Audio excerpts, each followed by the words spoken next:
एक तरफ इजराइल और हमास के बीच जंग जारी है तो दूसरी तरफ ईरान के साथ उसकी तनातनी बढ़ती जा रही है। दोनों देश एक दूसरे पर हमले कर चुके हैं। अमेरिका इजराइल के बचाव में जरूर खड़ा है, लेकिन अमेरिका के एक फैसले से इजराइल की खुद की मुश्किलें बढ़ने वाली हैं। अमेरिका को नजरअंदाज करते हुए गाजा में इजरायली सेना ने हमास के खिलाफ जमीनी ऑपरेशन शुरू किया था और अब इजराइल का यही कदम उसके लिए मुसीबत बनता जा रहा है। फिलिस्तीन के वेस्ट बैंक में इजरायली सेना पर मानवाधिकार उल्लंघन के गंभीर आरोप लगते रहे हैं। ऐसे में अब खबर यह है कि अमेरिका वहां आम लोगों को निशाना बनाने के आरोप में इजरायली रक्षा बलों की एक यूनिट पर प्रतिबंधों की घोषणा भी कर सकती है। बता दें कि इजरायली हमलों में अब तक करीब 35,000 आम फिलिस्तीनी मारे जा चुके हैं। इजराइल की इस कार्रवाई को लेकर दुनिया के कई बड़े देश उसका लगातार विरोध कर रहे हैं।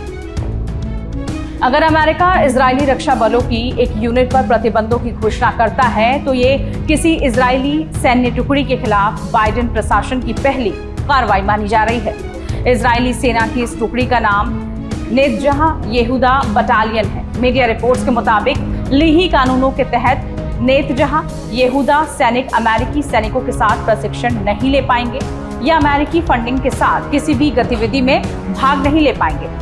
इन प्रतिबंधों से बटालियन को अमेरिकी हथियारों के हस्तांतरण पर भी रोक लग जाएगी। नेतन्याहू यहूदा दक्षिणपंथी उग्रवाद और फिलिस्तीनियों के खिलाफ हिंसा को लेकर पिछले कई दिनों से विवादों में घिरी रही है। इनमें 78 साल के फिलिस्तीनी अमेरिकी नागरिक उमर असद की मौत भी शामिल है, जिनकी बटालियन के सैनिकों द्वारा हिरासत में लिए जाने के बाद मौत हो गई थी। मीडिया रिपोर्ट के मुताबिक उनके हाथों में हथकड़ी डालकर और आंखों पर पट्टी बांधकर कड़ाके की ठंड में उन्हें बाहर छोड़ दिया गया था, जिससे कि उनकी मौत बताई गई। वहीं अमेरिका के इस संभावित कदम से इजरायली प्रधानमंत्री बेंजामिन नेतन्याहू खासी नाराज बताए जा रहे हैं। उन्होंने ऐसी कार्रवाई को बेतुकेपन की पराकाष्ठा और नैतिक निम्नता करार दिया है। नेतन्याहू ने ट्वीट करते हुए कहा है कि इजराइल रक्षा बलों पर प्रतिबंध नहीं लगाए जाने चाहिए। हाल के हफ्तों में मैं इजरायली नागरिकों पर प्रतिबंध लगाने के खिलाफ काम कर रहा हूं, जिसमें वरिष्ठ अमेरिकी सरकारी अधिकारियों के साथ मेरी बातचीत भी शामिल है। ऐसे वक्त पर जब हमारे सैनिक आतंक के राक्षसों से लड़ रहे हैं, आईडीएफ की एक इकाई पर प्रतिबंध लगाने का इरादा बेतुकापन और नैतिक पतन की पराकाष्ठा है। मेरे नेतृत्व वाली सरकार इन कदमों के खिलाफ हर तरह से कार्रवाई करेगी। बता दें कि नेतन्याहू यहूदा बेहद कट्टर पैदल सैनिकों की टुकड़ी है।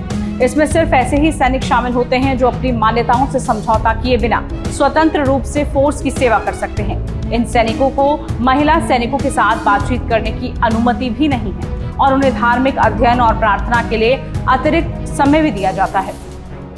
दिसंबर 2022 में इजराइल ने इस यूनिट को वेस्ट बैंक से बाहर ट्रांसफर कर दिया था और तब से ज्यादातर देश के उत्तरी हिस्सों में ये सेवा दे रही है। हालांकि इजराइल ने उन रिपोर्टों का खंडन किया है कि सैनिकों के आचरण के कारण बटालियन को स्थानांतरित कर दिया गया था। अमेरिकी राष्ट्रपति जो बाइडेन के पिछले कई बयानों से इतना तो जाहिर है कि अमेरिका और इजराइल में कई मामलों में आपसी सहमति नहीं दिख रही है।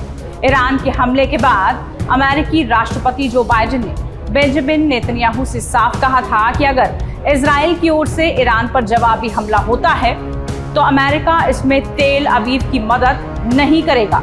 यानी अमेरिका और बाइडेन सरकार इस बात के पक्ष में नहीं दिख रही है कि ईरान के साथ इजराइल सीधी जंग करे या फिर जवाबी हमले जारी रखे। अमेरिकी राष्ट्रपति बाइडेन के इस बयान के बाद भी खबर आई है कि 19 अप्रैल को इजराइल ने ईरान के इस्फहान शहर पर हमला किया। तो क्या ये माना जाए कि इजराइल अमेरिका की बातों को नजरअंदाज कर रहा है? इजराइल के काउंटर अटैक पर अमेरिका की चुप्पी को लेकर भी सवाल उठने लगे हैं। क्या ये समझा जाए कि इजराइल ईरान से बदला लेने के लिए बाइडेन की भी नहीं सुन रहा है? हमास के खिलाफ गाजा में इजराइल के एक्शन में भी यही देखने को मिल रहा है। इजराइल के हमले में हजारों बेगुनाह फिलिस्तीनी मारे जा चुके हैं। आपको ये वीडियो कैसी लगी जरूर बताइए। साथ ही इस तरह की तमाम वीडियोस के लिए आप देखते रहिए टाइम्स नाउ भारत डिजिटल। नमस्कार।